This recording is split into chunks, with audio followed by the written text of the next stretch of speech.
I mean, truthfully, the film is about 90 minutes of a sort of simmering panic attack.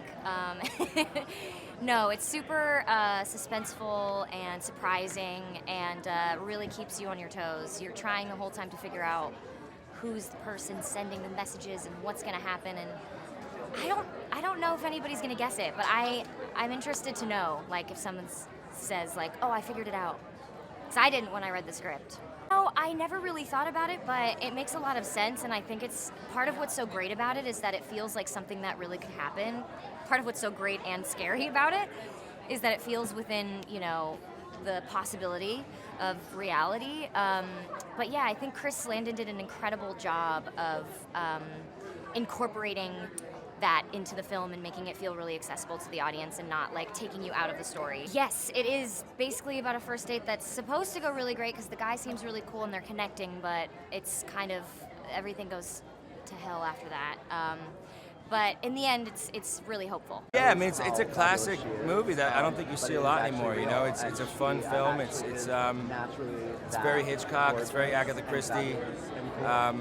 But the way that they shot it, it has a modern take and it's suspenseful and there's very inventive camera angles and the way they edited it. But it does sort of have this classic psychological thriller element that you would have seen in a Hitchcock film back in the day. And I think it's just a good ride and it's a good film to go see in the theaters and just kind of escape yeah. Tell me a little bit about that. Well, I mean, it's contemporary for sure in that sense, and I mean, I think that's something we've all experienced. You know, our phones getting hacked and someone kind of messing with you through the technological end of things, and yeah, I haven't seen someone tie that in sort of a suspenseful narrative before. And I think Chris did a really, really incredible job doing that. Because you do feel that it could happen to you.